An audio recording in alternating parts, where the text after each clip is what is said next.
la majeure partie ñoom deuxième année lañ daan redoubler ñu jógee monde rural. xam nga la moo tax. lu tax boo amee bourse bi première année. dañ lay may sens deuxième sens bu dee da nga am demi bourse ñun université lañ jaar nag. boo amee demi bourse mooy 18 000 à l'époque. Macky Sall andi ko 20 000. quand tu es inscrit tu as automatiquement une demi bourse ou une bourse entière tout dépend ci moyenne bi nga duggee. ci biir université moo tax maa ngi dégg ministre bi. di wax ay waxu naxa sa xandang ci bourse bi nax lañ koy amee rappel yi nax lañ koy joxe. fàtte na ne ñi yàgg jot ay rappel ñoo koy déglu bourse bi d'abord 20 000 ak 40 000 moo am 18 000 ak 38 000 moo amoon. boo ñëwee di étudiant am ay moyenne de 10 11 mais da ngay am sa bourse demi bourse ngay am boo amee sa bac duggee fa ak moyenne de 12 mention assez bien jëm kaw da ngay am bourse complète bourse entière. mais bourse boobu dañ la ni ñaari at la am durée de vie. dinañ la ko jox 2 ans ñaari at dinañ la ko jox 2 ans. maanaam même boo redoubler day des ci yow. mais pour que nga amaat ko da nga war a jàll classe supérieure. da nga war a maanaam tu fais une licence 1. tu as ta bourse tu fais licence 2 nga am sa bourse. yaa ngi dégg. kon loolu motivation la. motivation la nga jàng. mais loolu la. pour nga mën a léegi exceller amaat beneen bourse entière. fexe ba jàll licence 2. d'accord boo valider maintenant toutes tes matières. en licence 2 da ngay am bourse entière mais dañ la ne boo amee 30 man c'est comme ça que j'ai perdu ma bourse quand Mary Teuw Niane est venue j'avais 30 ans on m'a retiré la bourse sans raison on était contre parce que tu as 30 ans qu'est-ce que ça veut dire tu es toujours inscrit à l'université tu es inscrit à l'université Mary Teuw Niane ñëw dagg bourse bi parce que nous on percevait à 60 000 ak yenn affaires yi mu ñëw dindi mais d'accord nañu parce que tout simplement tu ne peux pas continuer à percevoir la bourse. kon moom bu waxee am na étudiant boo xam ne def na fa 10 ans depuis 2007 ma nga fa mais ministre bi waxul dëgg waxul am parce que 30 ans boo ko amee ne dootul amati bourse. nee na ki jiite étudiant yi. dootul amati bourse même bu mënul nekk. licence le modèle LMD matière bu nekk classe bu nekk ñaari at nga koy def boo ko redoubler 2 fois tu es exclu dañ lay génnee xanaa nga am moyen dem inscrire dans les matières facultés privées parce que léegi loolu dugal nañu ko te yàggul luñu ko buñ ko fa dugalee 2007 boobu muy wax loolu amu fa woon 2012 moom mooy wax loolu amu fa woon ba 2016 loolu amu fa woon comment est-ce qu'un étudiant peut faire un master 7 ans loolu dafa mën a nekk LMD moo fa nekk licence master doctorat loolu mooy système LMD chaque matière chaque année ñaari at nga koy def. pourtant nee na moom foofu la doon jàngale. waaye mais xamul lu xew day wax parce que ministre la léegi politicien day wax li ko neex di nax nit ñi maintenant loolu mooy la réalité de cette bourse beaucoup de nos parents de mes parents. de tes parents. yiy jóge ci monde rural bi bu ñu defee première année dans des difficultés même 18 000 yooyu doyul 18 000 quand même lu mën a nit. mais da nga ciy gis gone di ci fay ko 18 000 jël ci junni yóbbante ko yaayam mu jënd ci benn béy boobu bu juree déwén mu permettre la nga mën loo inscrire xamuñu la bourse combien elle a soutenu l'étudiant venant du monde rural. pourtant président Bassirou Diomaye Faye mas na ko wax. mais loolu mooy dëgg on connaît comment ça se passe. da ngay am sa benn bourse di ci économiser. yónnee ko sa yaay mu dajale nga jënd ci benn béy bu ndaw béy boobu xam nga béy daa gaaw a jur mën na la jural ci benn biir rek ñaari béy wala ñett ainsi de suite. boo ko jaayee ouverture mu permettre la nga mën a ñëwaat am say yére am say dàll am sa fourniture le temps que ñu joxe le rappel itam madame mooy li nga fayekul ci vacances yi du lu ñuy may étudiant tey tamit mu ne rappel mooy nga mel nii nga ñëw benn entreprise nekk stage 6 mois ñu recruter nga nañ la fay 6 mois yi nga xam ne liggéey nga loolu dëgg ça musul demee noonu. un étudiant qui vient d'être inscrit n'a pas de rappel à prendre. d'accord. il n'a pas de rappel à prendre. il n'a pas de rappel à prendre. il est inscrit dans une année normale.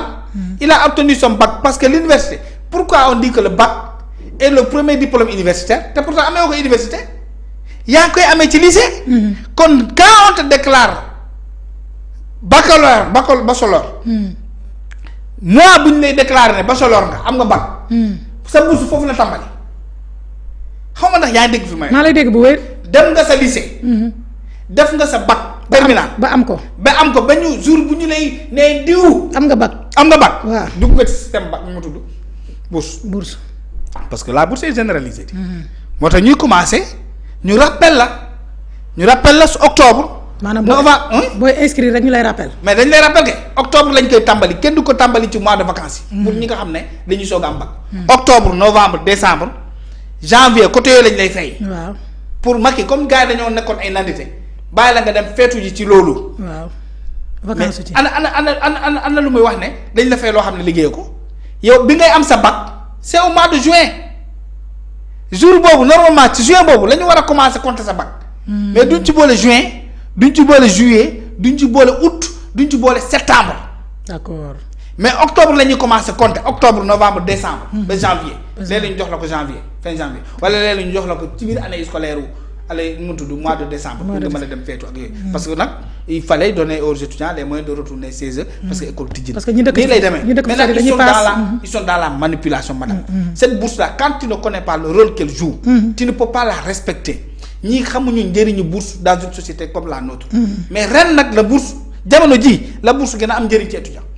parce que kenn lekkul kenn naan yow sa papa béykat la gerteem googu lay yaakaar. pour mu yónnee la dara gerte gi kenn da kaa jënd. non. donc lii mooy li ma bëggoon tàmbalee ci li nga xam ne. mooy cette bourse là nga xam ne wax nañ ko maintenant ce qui s'est passé à l'université madame. c'est une catastrophe c'était pas du maintien de l'ordre. Ousmane Sonko le sait. Bassirou Diomaye Faye nag moom mooy la principale personne. et je vous assure qu'il aura dans sa conscience. cette mort là président Bassirou Diomaye à chaque fois que vous vous réveillerez. vous aurez dans la conscience la mort d'Abdoulaye Ba. du noonu la tudd. waaw parce que vous aviez regardé en direct ce que les policiers ont fait dans l'université. président gis na ko en direct. le ministre des forces armées l'a suivi en direct. tey jum na wax ko ne ko on observait à distance. les bavures policières que nous avons observées ana moto étudiant nga koy yàqal moto boobu nga yàq. moto yi ñu daaneel moto yooyu nga doon daaneel di ko taal. est-ce que xam nga ne boo motul borom bari ñi lay jógee mu ñëw jàng si ak moto bi. waaw mën na jóge Thiès di ñëw jàng si ak moto bi. ils viennent des banlieues pour venir bourse 30 000 la 40 000 la. boo ci lekkee boo ci dépensé 2 jours mu jeex. nga yàq moto boo xam le moyen de transport la pour l'étudiant. nga yàqu ko loolu maintien de l'ordre luy maintien de l'ordre di jël gaz lacrymogène di ko dóor ci biir pavillon yi ci ay néegu jigéen. waaw gis naa yuuxu yi sama yaram dafa daw. c'est sadique. c'est criminel. nous avons en présence d'un état criminel. de moom vraiment j'ai les larmes. qui ne respecte rien du tout. xol buy métti laa amee démb. qui était venu se battre qui était venu en guerre. force de l'ordre yi ñun soxla nañ leen feneen. njàmbaarte kenn du ko jaay ak ay ndaw ay étudiants. si vous avez des lacrymogènes à jeter. si vous avez des moyens de défendre. des structures. allez le faire dans nos vies nos filles nos mamans sont agressées tout le temps dans les quartiers. fii laa wax fii ñu naan ma non ils n'ont pas les moyens ils ont montré qu'ils ont les moyens. ndaraan yi mën na dugg ci koñ bu nekk mu taxaw fa. ndaraan yi ñu yóbbu ni bu benn bu nekk am na au minimum 30 éléments. d'accord. si faisait les quartiers de Dakar koñ bu nekk ñu teg fa benn camion bu mel nii. 5 policiers nekk ci biir yor seen arme taxaw. agresseur bi du wàññi. bu ñu jëlee ñaari ñetti moto teg ci wet gi. oto bi mënul daw topp benn agresseur mais moto mën na leen topp. agression ju wàññi. kon lu ñuy def mooy yëfu maa tey li leen intéressé moo leen intéressé les forces de défense et de sécurité ils ne sont utiles à ce pays que pour satisfaire des besoins de policiers politiques. parce que man chaque fois que je vois un policier c'est parce qu'il y a une activité politique. à part ñi nga xam ne ñoo nekk ci mbedd ma fii on connaît tout ce qui se passe Ousmane Sonko moo ne dañ leen di compal. moo ko wax mos na fi def conseil interministériel là mu accuser les policiers et les gendarmes d'être corrompus ñu leen di jox ay 2000. ñuy jàll. ces pratiques là nous les voyons tout le temps. xam nañ ne ñooy liggéey mais quand même y a des urgences dans ce pays là. nga dugg université gis benn boy boo xam ne jàpp nga ko nga ñëw jël sa casque di ko mbëkk. jël sa taatu fetel di ko dóor loolu du maintien de l'ordre. et puis j'ai entendu autre chose. ministre bi weddi ce qu'on appelle les franchises universitaires. nee na campus social bokkul ci franchise universitaire mu nekk une déclaration catastrophique mais kii moom fan la jàngee mu ne moom ki kudd. campus social xam nga mooy fan. mooy fan. ah. mooy fu étudiants yi dëkk. waaw. loolu mooy fu étudiants yi dëkk. alors je vais vous donner un exemple de définition de lu muy weddi na tey. policiers yi violé wuñu la franchise universitaire. mu ne le campus social bokkul ci li nga xam ne concerné na la franchise universitaire dafa am loi bu ñu génnee. ñu ne université Dakar yëpp université Sénégal yi. policier amul droit di ci dugg. waaw wax na ko. xam nga wax na ko. waaw nee na campus social bokku ci. waaw. université ñaari façon campus moo am. madame pour ñu ñuy déggul. waaw pour les manipuler. campus pédagogique moo am. ak campus social. boo boolee lépp mooy université. léegi moom mu bëgg ñu gëmloo ni campus social. bokkul ci franchise université te du dëgg. ah oui. mais du dëgg campus d'abord mooy la le mot campus ne revient pas. waxuñu campus social. wax campus pédagogique. mais campus la rek mooy le tout. un campus est un espace physique. regroupant l'ensemble des bâtiments et infrastructures d'une université ou d'une école. l'ensemble des bâtiments. fa lay di tëdd. waaw du alalu à l'université. ankañ. ñu defaral la entre parenthèses ñu ne ces bâtiments. peuvent être des salles de cours. des bibliothèques. les résidences les bâtiments de résidence. campus social mooy fa étudiant di tëdd. moom na fi ñu jàngee rek la wax de ne ma foofu la ñu war a dugg. waxul dëgg c'est pas vrai. campus moo campus boo ko définir. le ministre là day daanu. ñu ne campus concerne les salles de cours. salles de cours yi da nga ko dugg ci campus pédagogique. d'accord.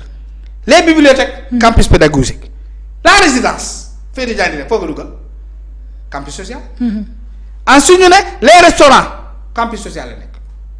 lieu de sport am na ñu nekk ci biir campus social am na ñu nekk ci biir parce que terrain yëpp ci biir campus social bi la nekk.